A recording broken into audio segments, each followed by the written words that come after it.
actualidad. Por Juan Romero, estudiante del Colegio Ifirasalle.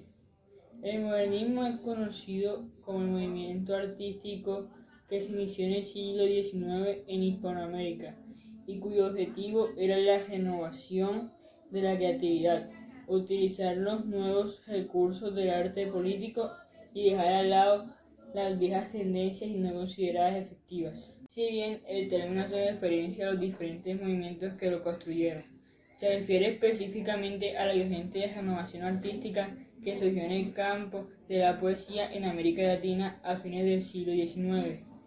Se extendió por todo el continente y fue adoptado por muchos poetas europeos en el siglo siguiente. Los antecedentes en el modernismo se encuentran en una crisis política-social en el siglo XIX y a comienzos del siglo XX por causa de una revolución de libre expresión.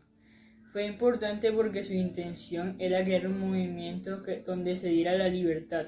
Si una discusión entre los burgueses y los aristócratas, que en este caso venían siendo los poetas, porque los burgueses no creían que ser poeta era una profesión como tal, por lo cual los burgueses excluían a los aristócratas.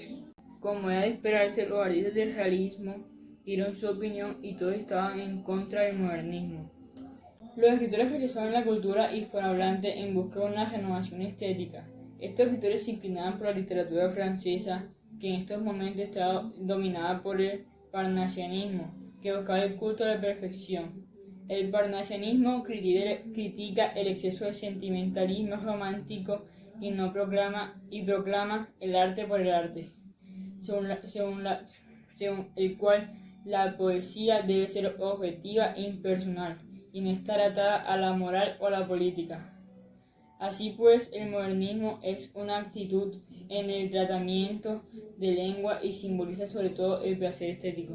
También presentó un afán de cambio, ya que los modernistas escribieron una literatura de una belleza orgánica, una paleta de brillantes colores y un mensaje que se integre con los sentidos y las emociones como la inteligencia.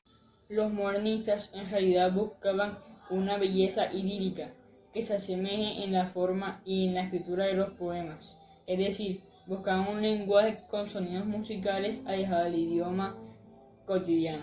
Se indujo a través del Rubén Darío, que trajo consigo el nuevo estilo apareció en Hispanoamérica unos años antes. Aparte de darse por todo en la poesía, también se manifestó en prosa y en el teatro. Fue de poca duración, pero de gran influencia para la literatura posterior.